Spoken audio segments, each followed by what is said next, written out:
Hello, everybody. Welcome back to another episode. I am here with the OG, the man, the myth, the legend, the guy that was introduced to the world a couple months ago, at least on my channel, that had 200,000 shares of SoFi.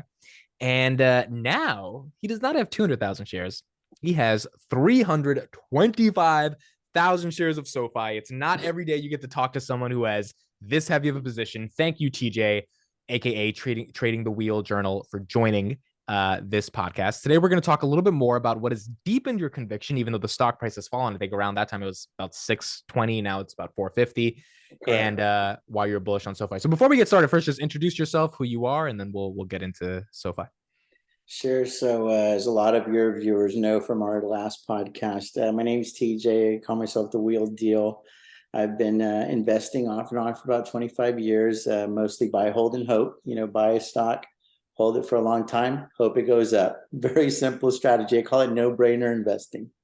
And just DCAing my way into the market, dollar cost averaging, for those of you guys might not know, into 401ks, IRAs, things like that. The very first stock that I ever purchased was when I was in college. I was into it. And that was my first big win. I held that stock for several years. And that's when I was like, hey, this shit is real. Like, you can buy something. You don't even have to work in these companies. You don't even have to know that much about these companies. Because this is exactly how much research I did on into it. Zero. I bought that company based on the recommendation from the stockbroker at a time. Because to buy stocks back in the day, you had to do it belly to belly, kneecap to kneecap. So I walked into the Merrill Lynch office in San Antonio, Texas, and I was like, I got $2,000. It was Pell Grant money from the University of Texas. And I was like, I want to put it all in one stock. What do you recommend? He's like, there's this up and coming company called Intuit. And that started my little dude, I was flabbergasted. I was just so excited. I was so pumped up. I was Tiger Woods fist bumping. And I was like, I'm in the game. I'm in the game. So I did that. So you did that for 25 years. You had a long history of trading. Then you get into SoFi. So last time we talked, we had 200,000 shares. Now you have 325. So my first question is, what in the past 2 months, what strengthened the conviction to accumulate another 125,000 shares? So a lot of those shares were accumulated because of cash secured puts that I had already written previously. So at some point, it didn't make any sense financially to roll the position down and out. I call it rolling right until you're right. That's my strategy, typically. But if your cash secured put strikes are at, say, because most of them got assigned at 750, and it was trading in the fives at the time, I just couldn't find another strike price and an expiration date that made sense, because there's a saying when you trade options, admit that theta doesn't equal delta, and it doesn't equal alpha. So you can't roll right until you're right sometimes. So whenever you sell a cash secured put, you pick a strike price and an expiration date. You have to be okay with the possibility that you're going to own those shares at that said price, and don't just get premium drunk. Because you just wrote your first cash secured puts, right? I saw on Palantir. Congrats. I did. I got $128 as premium. I got 13% on my money. It's not popped a little cherry. Yes, that is true. So anyway, you have to be okay, because I saw on your channel that you picked $5 for like August or something to that effect, right? Yes, which is apparently not the best move because it's so far out. But yeah, so just real quick, 30 to 45 days, that's the sweet spot. But what if the premium's not high? You just got to annualize the premium, right? So you got to annualize the premium, and typically the shorter time frames actually give you the larger annualized premium. It's kind of weird. Interesting. The longer time frames give you the biggest chunks of premium, so it's real easy to get premium drunk from the standpoint that you're just looking at the big number, but you got to calculate the percentages. You know the math better than I do. And it's also because, like, for example, if you put up like $100,000, you're going to get a lot of premium, but that 100,000 is tied for the next 12 months, right? So the opportunity cost of that 100,000 is the issue here. Yeah, absolutely. And because I do I call them leap puts. Like, I sell puts a year out in advance because that's my backstop. And that happened to me with SoFi. A lot of these shares that I was assigned, I actually had sold them a year out.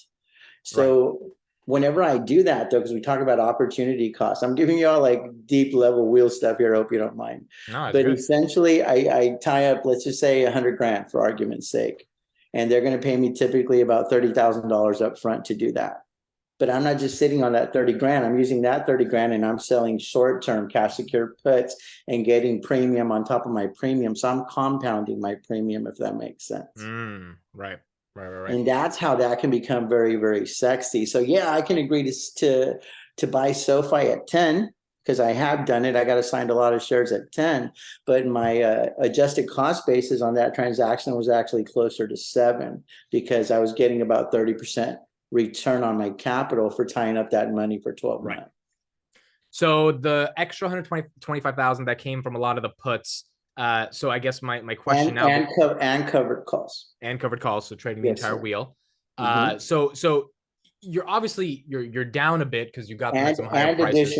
Additional capital. We'll get into the actual we'll get into the actual position. And I'm going to give you guys hard numbers. I did some homework for you today.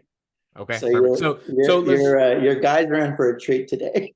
Okay, so before we go quantitative, which I'm excited for, that'll be cool. Let's go qualitative. What were some of the reasons why you're happy you're getting assigned these shares? Absolutely. So there's 5 reasons that I am bullish on SoFi, guys. So I actually wrote some notes down, so you'll see me look down a little bit. So I just want to glance at them for you. So first and foremost, it's their leadership. Number 1 is Anthony Noto, the board of directors, West Point graduate, amazing track record, played football at West Point, joined the Army, wasn't really able to fulfill his career there because he had torn his knees up in college and stuff like that. But then he did Goldman Sachs. I might not be saying these in the order. He did Goldman Sachs, the NFL, and then Twitter. And then he was poached whenever he was in Twitter by SoFi because SoFi was acting a fool, right? There was a lot of sexual harassment and a lot of crazy shit going on. And he didn't even want to take the meeting, but it turned out that he had people on the board that he was friends with. So they're like, hey, man, you're kind of burning relationships right now by not even wanting to take this meeting. He's like, okay, fine, shoot me the information. And he looked at the information, and the one thing that stood out to him was that they were a private company and they were sitting on $2 billion in cash. So that appealed to him. And he put together kind of like a business plan, pitched them like, if I was the CEO, this is what I would need to do, X, Y, and Z, 1, 2, 3. And they ousted the CEO and the CFO and everyone. And he basically cleaned house, changed the corporate culture. And he was like, dude, I could do this thing and become, essentially the AWS of fintech. But I need to have a big checkbook to be able to do this. And also we need to be able to stay on the straight and narrow. So I think his military background really helped him a bit because he knows how to color in between the lines. Right. And that's terminology that he used as well. And there's another one. It's a personal story. My family is mostly military. Both of my brothers went in the military. My brother retired as a master sergeant in the Marine Corps, and he 8. And then my other brother did 8 years in the Army. So him having a military background was kind of a soft spot in my heart. But then I don't know if you've ever heard his food stamp story. I haven't, no. So his parents were divorced when he was 3 years old, so he had a real tough upbringing. I come from very humble beginnings personally. And he talks about he was a free lunch money kid. So was I. Yep. So we had this thing where you can get free lunch, but you had to go through one line. And the kids that had the ability to pay for their lunch, and then there was also this little snack stand that we had that had like the pizzas and the hot dogs. The people with the money, they went to that line, and I never went to that freaking line.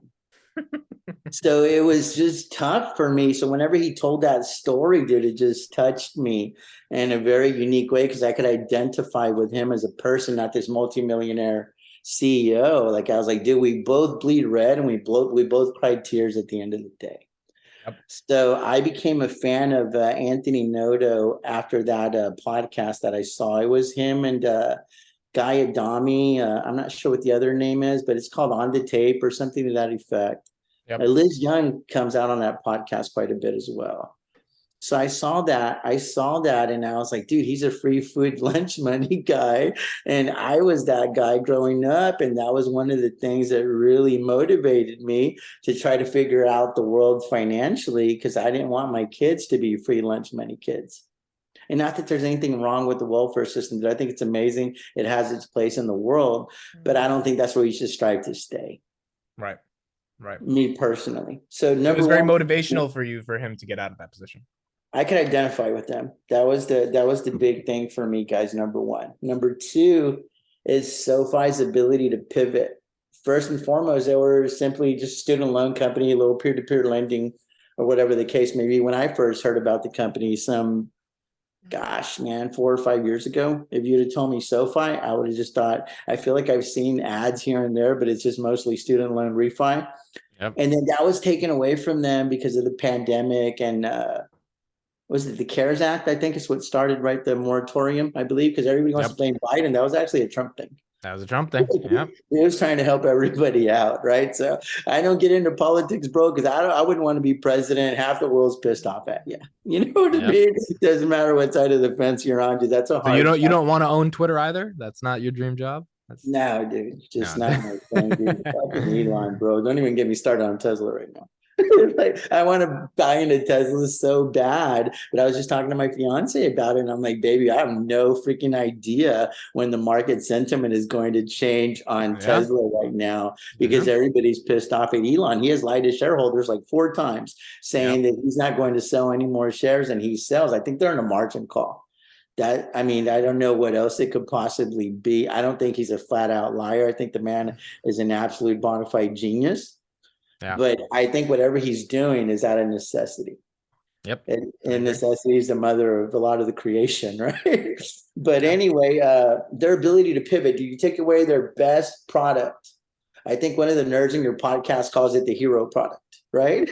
Yeah. Shout out to the nerds, guys. No disrespect. Y'all are a lot smarter than I am. I rely on you guys. Tanner, dude, bro, contacts. I probably wouldn't call you a nerd anymore. I love Tanner. I love it. I wear glasses too. I love Tanner. Dude, y'all are super smart. I think Riley's cool. I don't know any of these people, but I follow them and stuff. Well, when we meet up in person one day at your mansion over tacos or something, it'll be, and we're all rich from SoFi. It'll be great. It'll be great. But dude, I follow that podcast, bro. The weeklies, man. I learn a lot from you guys. Y'all know way more about this damn company than I care to. Oh, that's good. It's good. All I know is that my Bentley will probably say SoFi Bull or something like that. I love it. And a lot of the research is because of you guys. But their ability to pivot, you know, they have like these lures. We used that fishing analogy last time that we were on. And they have an ability. They have like this just knack for getting you in the door, and then they go for more. Yep. And I was talking to Kristen about it earlier, because she actually graduated with a guy who founded Nubank. And I was like, baby, we go into our bank, they don't solicit as car loans. They don't solicit as mortgages. They don't solicit as anything. It's just like, hey, how are you doing, Mr. and Mrs. whatever? And would you like some coffee? And that's about all that you get at a bank. Yep. Dude, SoFi is constantly in your grill with something, bro. they're putting it in your head that, hey, you can get a personal loan, you could do a refi, you could do a credit card. There's a host of products that they're constantly trying to slam down your throat. You could argue maybe it's a little too aggressive, but they just want you to know that they are a one-stop shop for all things finance, and they're here to help you get your money right. Yep.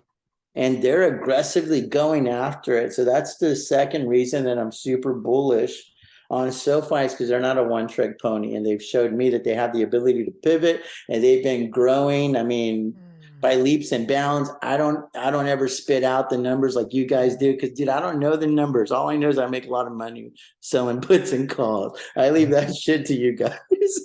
But I know they're growing at a pretty high clip. And that's exciting. They're going the top line. And I know this about business. If you grow the top line enough, eventually the bottom line is going to start taking shape. But you need to have a long-term vision. Yep. It's not a here and now, dude. Unfortunately, the street wants a bunch of profitability right now.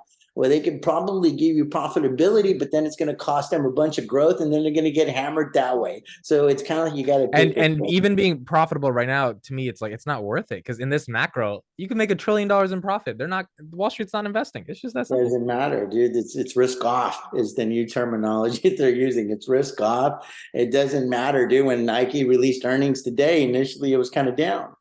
Yeah. And then eventually, like, okay, let's take a serious look at these earnings because they were pretty fucking good. So it's overreaction. It's see how it goes, dude. I don't even look at day-to-day gyrations in the market because they'll drive you crazy.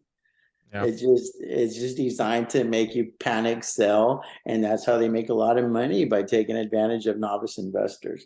So let's keep it going, man. The third thing I got from y'all's page, or I got from your podcast, and specifically we give a shout out to Focus Notice. That's Riley's page, right? Yep.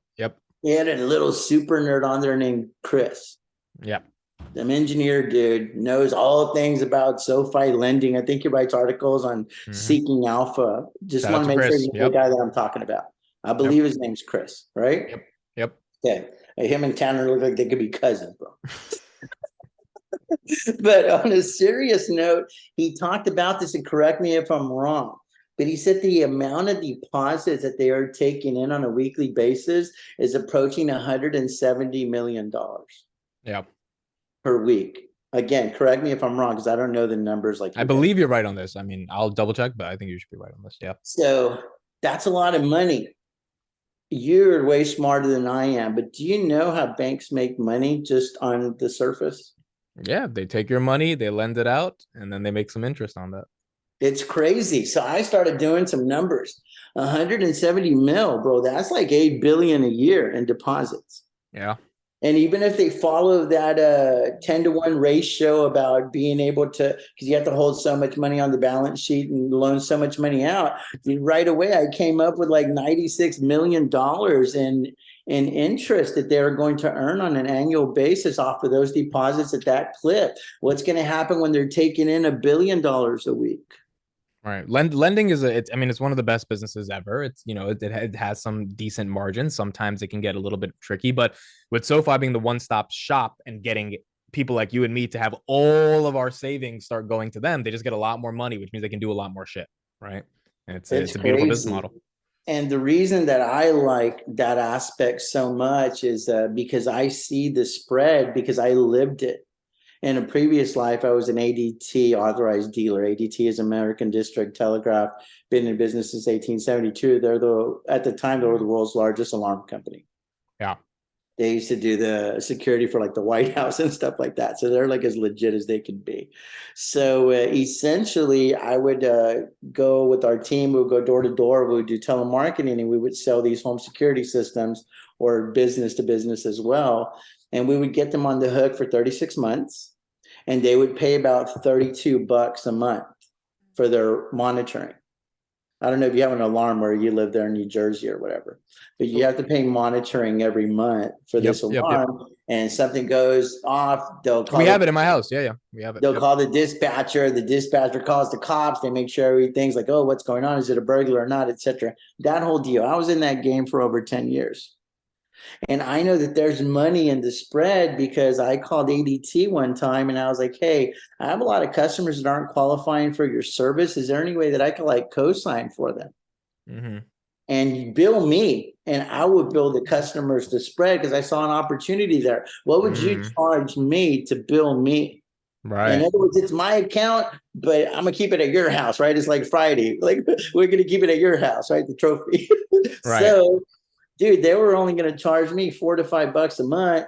I was taking installing the alarms for the customers, not me, but the technician, right? And then I was making the spread. Yep.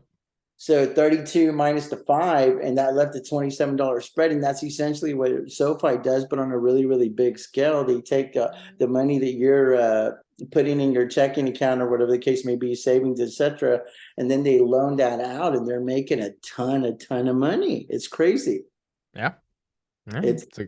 Lending is a dope business. It's not a bad business at all. And again, the bull case is the more and more people that want to only use SoFi for everything, the more money, that $1 billion a week, it could be happening in the next 5-6 years. Like, that's possible, right? For sure. Keep it going though. Fourth reason that I'm really, really bullish on SoFi, guys, is because I'm beginning to understand how valuable Galileo actually is. Yes. Like, I didn't really understand it for a while, but I watched videos. I even watched a couple of videos on it today. And I'm like, dude, if you really want to understand how money moves, it's really, really complex. Mm-hmm. And these guys were like, "Oh shit, why don't we just buy that infrastructure?" Because it already, I mean, Galileo predates SoFi, right? They've been in Yep. business since 2000. Yep. And then SoFi has been in business since what, 2010, 2011, something like that, that were founded. And they bought them for 1.2 billion in 2020. 1.2 billion. I don't know if that was cash or if that was stock or if that was a combination. Yeah, it I'm had not to be. sure. I don't know if they had the cash on hand to do that. I'd That's a imagine lot it of was money. stock. But Yeah, like that might. it that was the initial reason I even took a position. Like the loans and all that stuff. I was like, that's cool. They're a bank, whatever. But I like platforms. And if you build a pseudo AWS of fintech, where for those that don't know what Galileo is, it's a payment processing API, an application Yeah. programming interface. So it's like Robinhood's debit cards run on Galileo's backend payment processing infrastructure. Because when you swipe that Robinhood or you put your Apple Pay next to something, but use Robinhood on your iPhone to pay for something that I use, occasionally, that money has to go through a bunch of different places, and for you do your face ID, boom, boom, boom, boom, you get your Dunkin' Donuts, but it has to go through a lot of places before that money actually goes from you to Dunkin' Donuts. And Galileo has built that infrastructure. And so, AWS, Netflix, every movie they have runs on AWS. Every time you stream Netflix, Amazon gets paid.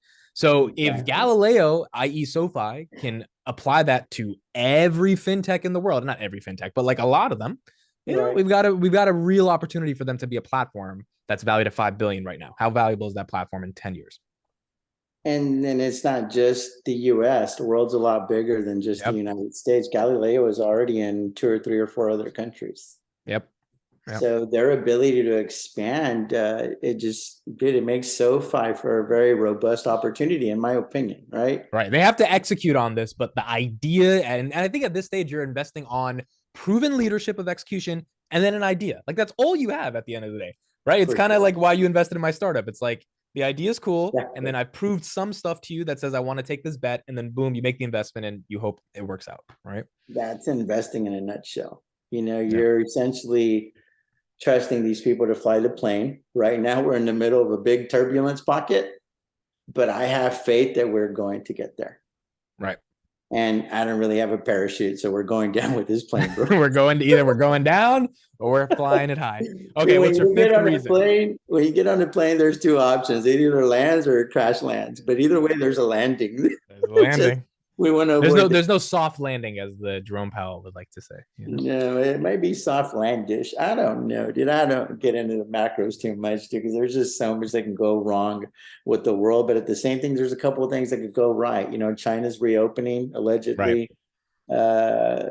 Ukraine and Russia could maybe kiss and make up. There's things that could flip the macro in a heartbeat, dude. So I just don't play that game. That's why I never have the nerve to buy puts, but I'll sell the shit out of them. Yeah.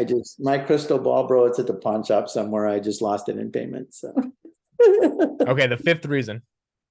Fifth reason, the biggest reason that I'm super bullish is because of the risk reward ratios. Let's talk about the actual position. So take your little calculator out, Amit. So okay, here we go. I'm bringing it out. Bringing out the calc. Let's just stick with the 200,000. Let's forget about what's in the 401k. So okay. Can I share my screen? Can I share? Well, you're doing the math. Go ahead. Yeah. Let me share. Can I share a calculator? Do you see this calculator? I do. Okay, boom. We got full screen. All right, there we go. What you got for me? All right. So you're going to go 200,000. Just going to keep it simple. Okay. 200,000 times $7. Okay. 1.4. That's the initial. Okay. You follow me? Yep. Now I don't just sit on those shares and collect dust. I sell puts and I sell calls and I collect premium for a living. And I do that over and over and over and over again. That 1.4 is yielding about $40,000 per month in covered call premium. So that's times 12. That's what 480 grand. Yeah, so about half a million. 480 divided by the 1,400 or by the 1.4. Yeah. We've got 34% off that. Right, but then I don't just sit on that money because every month it's about 40 grand in covered call premium. Yeah. But then I would take that 40 grand and I'm able to sell 100 cash secured puts at $4 right now. And that gives me another $4,000 in monthly premium. Wow. So you're taking the premium you get from one place and you're using it to sell more calls on. It's my money. You can do whatever you want with the premium. Right. So when people dog the wheel, I'm like, you don't trade the wheel like I do. That's why I'm the wheel dealer and you're not. But to get this 40,000 in premium, how much collateral are you putting up every month? Why already own the shares. You're seeing them, the 200K, the 200,000 shares. Okay, because but these are not cash secured puts, these are the covered calls then. Because if you're gonna get, that's what the asset is yielding me. To me, it's like a hotel. Right. The 1.4 was for the hotel. And then it is yielding about 40K per month in covered call premium rent. Got it. But I don't just sit on that. I take that covered call premium, because what am I going to do with it? Right. Let it collect dust. You got to sell cash secured puts with that covered call premium. And that's what you use to put up as collateral, the cash, the premium you get from the covered call, the 40 grand essentially you're getting every month. Essentially. And that 40 grand is manufacturing me another 4,000 on so that's average. 10% off that 40 grand. Right. Exactly. And I tie that 40 grand up for about a month at a time. And I do that over and over and over again. So essentially at the end of the year, those shares are going to yield me about $600,000. Give or take. The initial 200,000 shares. Yeah. And this 600, real quick, we don't have to go super deep on this, but just like yes or no, you still have to pay taxes on that 600K, right? Absolutely. Okay, good. Just making sure. Got it. Absolutely. But in this market, you have some losers. Yeah. So you can essentially sell, you can do what's called tax harvesting, not to get too technical, but you can essentially sell a loser in your portfolio and it'll go against your winners, because a covered call that goes to expiration, once the contract expires or you close it out because you buy to close, that's a taxable event. So you would not own... Right. So you would not own 300,000 shares of SoFi unless you were doing this trading the wheel, because to buy it outright kind of doesn't make any sense to you. It doesn't. It does not. Now, unless I was just buying them outright right now at $4.60, sign me up all day. Right. But if I knew how to pick the bottom like that, we'd be talking in some island somewhere. Right. I don't own the fucking island. I'm not that good, right? Yeah. I sell puts and calls for a living, guys. And the reason for that is because I have no idea what the market's going to do from day to day. So I'm like, I pick a company that I want to own. I pick a strike price that's attractive to me. And then I sell puts and calls and I collect premium on the same stocks over and over and over again, so that eventually my cost basis goes. When I started with SoFi, I was in the 10s. Yeah. And now I'm approaching under 7. And so the new cash secured puts you're selling, what are the strike prices you want on the $4? $4. Yes, sir. Okay. And you can do the math on them. I think it's paying about 10 or 11 bucks a contract right now if you were to do them for January the 20th of 2023. And the good thing is, if it just doesn't get those $4, you get, it's kind of like free money, right? Like it's not free, but it's kind of, 70% of it's free. The other 30 or so goes to the IRS. But yeah. Well, right. So I'm just like, you already own these shares. This is like you with Palantir, right? I've already kind of gotten after you on Palantir, right? You own your 2,000 or 3,000 shares, whatever it is, at Palantir. And I'm like, what are you going to do? Like, they're just going to sit there. Like, to me, that opportunity cost is too high.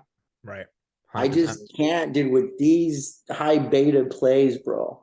As much as we love these companies, and don't even get me started on Palantir. A company's got 2.4 billion or whatever it is in cash. You probably know the exact number. I mean, you might be on the board and not even know it. Someone commented today, they're like, "Are you sponsored by Palantir?" Look, bro, if I was sponsored by Palantir, they would have my ass stuck in a basement somewhere. They would not let me make a single video about them. So. But what I'm saying is, they don't owe anybody any money. Yeah. For the most part, right? I think they have little to no debt. They have no debt. They have zero debt. Yeah. They got about $2.5 billion last time I looked at the little cash flow statement on Yahoo Finance. They don't owe anybody any money.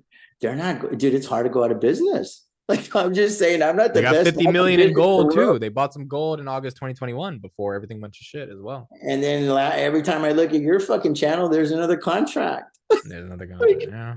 They're dogging their sales department. Well, somebody's signing up these people for contracts. So, I mean, I think these people are starting to figure it out, but maybe they're dogging them on the commercial side. I think they're not getting as many new of those customers or whatever the case may be. I don't know. I'm super bullish on Palantir. So overall, these 325,000 shares. So let me ask you this: Noto, he's bought 1.5 million shares in the past couple of days. That's another reason I'm bullish. It was on here, dude. I just glossed over it. But dude, he's kind of telling me to play.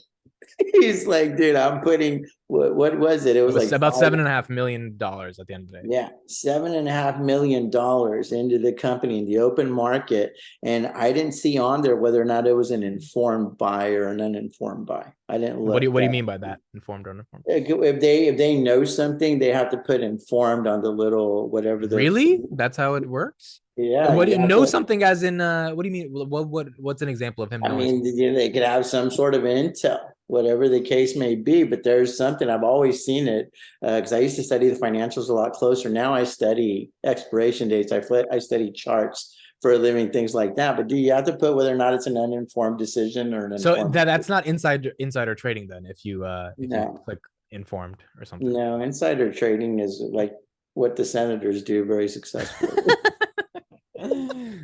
We need to get Pelosi's husband over, bro. He's the world's greatest trader. So, you know, there's actually a website that tells you what the senators are doing. There's a good Twitter account tracking every move as well. So Noto buying, you know, it was interesting to see because he stopped buying in June. He was averaging down from 9 to 6, and then he didn't buy for like 6 months. And then it's like a little Christmas gift at the end of December. He's like, "Hey guys, I'm still here, and I'm pretty bullish on this." But there's also times when you're not allowed to buy. That's true. That is also true. Yep. I don't know what those times are, though. I don't know all the specifics about the stock market. They're like, "Oh my God, you're trading all this money." I'm like, bro, I sell puts, I sell calls, and I collect this shitload of premium. I do it over and over again. I'm just a regular guy. I put my there's a good saying in man, like everyone sucks at 99% of things. The shit you don't suck at. The thing people are scared about is doubling down on the shit they know they don't suck at because they're so worried about doing something that they're mediocre at. It's like, motherfucker, you suck at this. Go do the thing you're good at. And it's like, if you're good at, like, I suck at coding. I suck at math. I'm good at talking. I'm going to talk my ass off. You know, it's just like, it's that simple. You got to stay in your lane, bro. But I watch a lot of Warren Buffett, man, and he talks about how you only need an IQ in like the 110 to 120s to be really good at investing. And it's the people that are like super, super smart. They have a harder time because they like overanalyze things. I call it a paralysis through analysis. Yep. And I don't, dude, I'm a story guy. Sell me a good story. And then I start digging a little bit to see if the numbers make sense.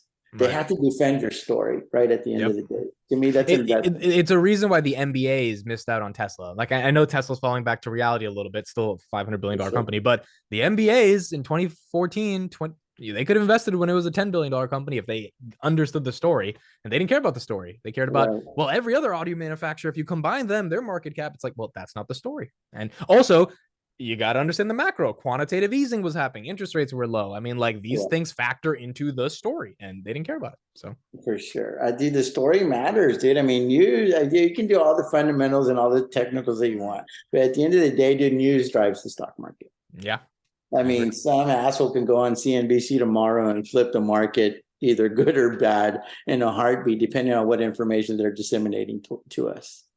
And they run with it, dude. Just look, every day it's always something, bro. Like every day, I have CNBC on.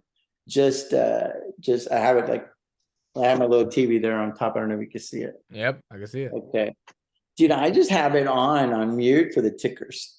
Yeah. Literally for the tickers. And if Liz Young's doing an interview, I'll definitely put the volume up. I love it. I love it. Other than that, bro, I just don't. I mean, dude, it's just a bunch of FUD amid. It's crazy. They're always just trying to drive a narrative home. And I wonder who greases their wheels, who pays these people. Like, you need to like be logical a little bit whenever you look at your sources and who who is paying them to say those things, or is it all unscripted? You know what I mean? Like I think about those things all the time, but not to get on a tangent. But the main reason that I'm bullish on SoFi, guys, is because it's an amazing rental property and it's paying some pretty solid dividends, manufactured dividends via cash secured puts and covered calls. And I don't have a better place that I would like to put that kind of capital to work, especially when the third way you get paid with the wheel is the same way that we've been taught from day one, which is buy low and sell high. So all I'm trying to do is manufacture enough dividends, if you will, via the cash secured put premiums and the cover call premiums to stay in the game long enough to watch the story materialize, to come to fruition with SoFi.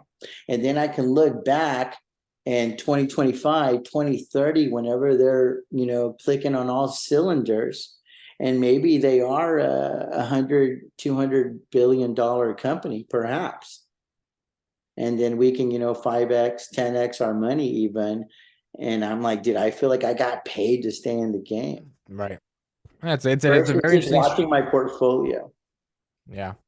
No, I think we'll end it there. It's a very interesting strategy. I'm going to leave your YouTube link in the description. TJ is not just a guy who buys and holds. He does something with what he holds. And as a result of that, you made a lot of money off just holding SoFi. And if it ends up turning into, forget, even 100, if it goes from 5 billion today to 50 billion, there's our 10x. And you get the capital appreciation and you get all the premium you collect along the way. So it's a very interesting strategy. I would want to say it takes a lot of capital to start with the strategy in the beginning, right? So for the average person can't do it. But it's something like for me, I don't have as much money as you, but I made, $128 yesterday just by learning a little bit of this stuff. And I actually wheel a smaller account because I show the larger account, one of the larger accounts in the Robinhood. But I have a little $7,500 account on Webull that I also show on my channel. And I got 500 shares of SoFi, 500 shares of Riot, and 10,000 shares of IDEX that I'm wheeling. Yep. It's just zeros, bro. It's just zeros. Don't ever get. I talked about it in a video that I did earlier today, but I was taught at a very early age never to idolize anyone just because of their net worth or anything like that. They're just people, bro. They cry tears and they bleed red. They put their pants on one leg at a time. They're just people. And most of them are nice, admit. If you just most of them, the secret is they just didn't quit. That's exactly. It says it right here. It says it right here. 97% of the people who quit too soon are employed by the 3% who didn't. That's it. And that's the game. And dude, people always ask about my wall. It's real. It's real. It's not like me. My wall's real. Your wall's looking a little fake there, buddy. But brother, again, I just wanted to thank you so much for your channel, dude. I have learned so much over the last few months on Palantir specifically, and then now you brought in the SoFi Weekly. I call them the little geeky nerds or whatever. But dude, you couldn't have picked a sharper group of guys to do this with because they're the target market for SoFi. Yeah. SoFi is looking for those busy millennials, maybe even Gen Z a little bit. I don't know what the age qualifiers are for that kind of stuff off the top of my head, but they're looking for the busy up and coming professional who just maybe landed their first, close to 6-figure job that has a pretty awesome credit score, even better than mine. And they're trying to get a customer for life. Yep. So those people are so qualified to talk about SoFi because they truly are they epitomize the customer that SoFi is going for. Yeah. I'm the old dog in the room, but I'm here, man. I see the world changing, guys, and I'm going to ride this wave with you guys. So I appreciate all that you do on your channel, bro. I really do. And you're going to collect a lot of premium on the way. Yeah, they're paying me to be a shareholder. They don't have a dividend. I had to manufacture my own. Yeah. All right. This is awesome, TJ. Thank you so much for hopping on, explaining it to us. And his channel's in the description. Highly recommend checking it out. Check out how he trades the wheel. And he'll be on another time, probably very soon on this podcast again. Appreciate it. All right. Bye, everybody.